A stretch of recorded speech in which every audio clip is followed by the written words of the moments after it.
Hey guys, what's up? All right. It's Double Deuce back again. All right, today's segment I'm going to do a video on why I chose the Toyan motor for this project and why I went the direction that I went. The whole thing I had to kind of think through before and do some math, I guess, kind of in my head, some simple stuff. Believe me, I'm not a mathematician. So what I did was I did a little research on the HDP 407. Okay, now here's your tranny for the HDP 407, and there's your motor, your stock, your little can 540. Right. So I looked at this and I said, boy, it'd be cool to put that Toyan engine on this transmission. Okay. Two things held me up from doing that. One, it don't have reverse.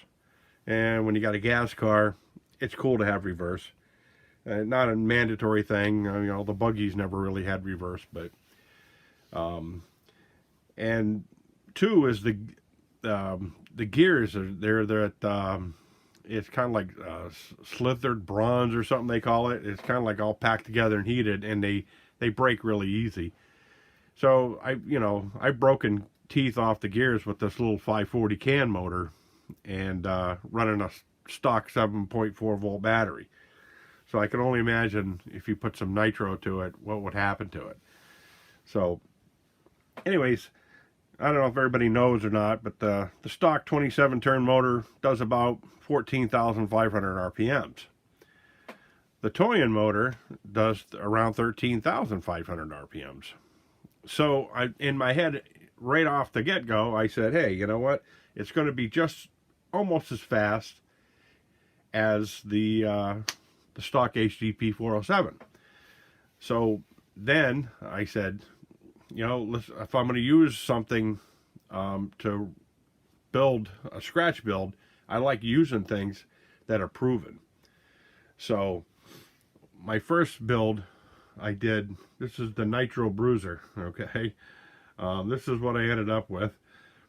You can see it's a bruiser frame. I put a 4-link I made out of brake tubing, and I do that a lot. And I bought the Traxxas ends and stuff for it, you see. And there's, you know, I put the easy start through the back bumper and all that. So I originally had the RC channel axles under this thing. And the thing is, if anybody was familiar with the Traxxas, it gains some pretty good speed, and it's got a wide footprint. So it keeps it stable so you're not rolling it over all the time. When you bring it down to scale, now the thing's tipping over all the time. Now you got a lot of weight up top, you know, with your your motor, your fuel, your battery packs, your radios, and your transmission. Everything's kind of above the frame, and it's real heavy. And so we have a short, small set of crawler axles under it. It was pretty cool. It was just too overpowered.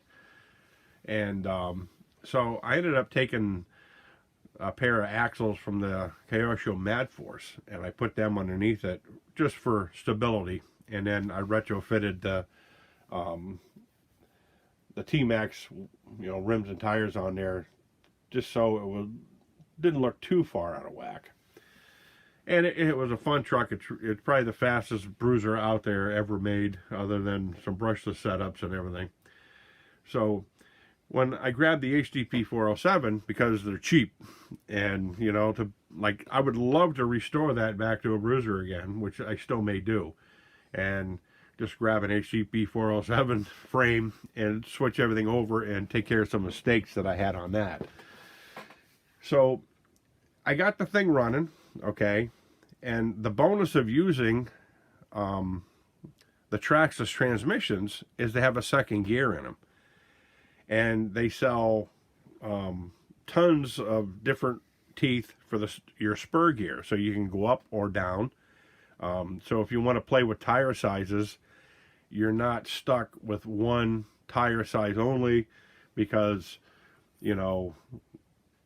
my gearing, I made a special gear for it or something, and you can't get it, okay? Where when I did the homework on the Revo, I seen they have all kinds of different spur gears for the Revo. They got the the slipper clutch eliminator kit, and where I wanted a slipper clutch with this thing because I'm taking a lot of power and putting it through the stock axles. So the slipper clutch was a bonus. The onboard disc brake on the back of the tranny was there. It had a second gear. It was there. And everything was all compacted in one nice little unit. So that's why I recommended it in my video. And Steve from RC Tanks and Trucks 24/7, he's doing a build on a Land Cruiser, and it's pretty wild. I mean, he's doing a really nice job on it. And the guy, he helped me out. I'm gonna I want everybody to follow his build, because it's pretty cool. And so that's the reason why when I build something, I kind of, if something's been proven, and you can buy the transmissions all over the internet, and you can buy the Toyan motor, you can buy a lot of replacement parts for your build, and you can use other people's proven technology to retrofit it into your rig. That's the way to do it. So, I mean, when you're building a one-off scratch build, it's really cool because it's one-off and all that. But unfortunately, you're limited to replacement parts unless you make them again yourself. So like I say, I would like to try someday down the road to hook up some kind of a gas motor to this tranny. But it's definitely the slipper clutch mod that I had made. The Tamiya slipper clutches, they you can retrofit them to fit in them trannies. I burnt mine right out with a brushless system. The teeth are just too small on the slipper clutch itself. The fiber teeth, it just melts them right off. And so I had to go back to no slipper clutch. But once I come up with that and a reverse for one of these trannies, the gears in there, like I say, they're, I'm hoping down the road somebody will come up with a nice set of hardened, gears or brass gears or something for the thing. I have a funny feeling in the popularity of the truck they might. But so that's why I wanted to kind of give you guys an idea of why I chose certain things to build certain things. And when you build something, I've just winged things out of the seat of my pants with just stuff I had in my junk box sometimes. Other times I'll sit down and think it through, because if you're, putting money into a truck, okay, all said and done on this truck, I got just a little under $500, okay? And that's some things I paid too much for. So to go out and buy a gas truck of this scale, they probably whack you $600-700 easy, But if you could come up and make your own setup, and if you got stuff laying around, that's a bonus, And down the road, eventually, these 4-stroke motors are going to be all over the place for sale used, because it's not a racing motor, okay? It's not going to do 30,000 RPMs. This is a working motor, which is great for crawling. It's great for busting around the yard. With that Revo transmission, it's a little faster than the stock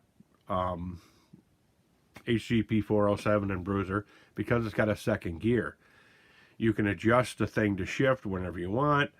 There's a lot of possibilities with that transmission. Is one of the reasons I got it. So for all you guys out there that want to see this thing, do wheelies and go crazy, this motor's not going to do that. Okay, it's more of a scale-looking engine. It'd be like you going out and buying a '79 Toyota pickup truck and expect it to, win an off-road rally. You're not going to do it, and you're not going to pull any wheelies at red lights, and if anything, you're going to break things when you take it out and tear it up. It's not a T-Max. The T-Max it doesn't even, it has no scale at all to it. You know what I mean? It's a truck to go out and bash with and have a great time. So you got to separate those things. So I'm kind of getting into the scale thing. I was not really into it that much. I was always into bashing, my rigs, you know what I mean? Like, and they end up looking like that when you're done with them, so you got a million of those in a box. I figured I'd slow it down a little bit, get a little scale going on here, and take it from there, so when, for you guys that want to see, hell on wheels, it ain't going to be hell on wheels. It's going to be fast, it's going to be fun, but it's going to be limited. And the reason is, like I say, because of the motor has half the RPMs, not even a quarter of the RPMs that this one has. So it's going to be a work motor and a scale motor, which they did a great job at making it look scale. They do have a V4 version of that motor too, and I would love to get one and put it in one of these, but it's like almost $2,000 for the motor. So it's a little kind of crazy overpriced right now, and it's out of my budget. Maybe someday I can work a deal with them, and they can sponsor me, and I'll come up with the builds if they supply some of the parts, and we could make some crazy things out there. But for now, I'm like everybody else. Everything comes out of our own pockets, and so we have to be good about what we buy and smart about it. So that's why I do these videos, so you guys don't waste your money on things that ain't gonna work. I just did a video tonight on clutches. Okay, clutches that don't work. All right, so the clutch setup I have, I'm gonna try a run, put up some videos of it, and that way there, people who want to buy the motor and do what I did to this, and buy the transmission, do what I did to this, and you can buy the clutch that I used, because I've tried several ones to see which ones will work and which ones won't, so you're not throwing your money away. So anyway, that's my segment there. Like, share, subscribe. I want to thank everybody big time for your questions and comments mean a lot to me, and sometimes it takes me a few days to get back and answer them. I live a busy life schedule, but I still, like I say, want to take the time to try to keep it on a personal basis. So, but anyway, like, share, subscribe, tell your friends, and have a good weekend, guys. Adios.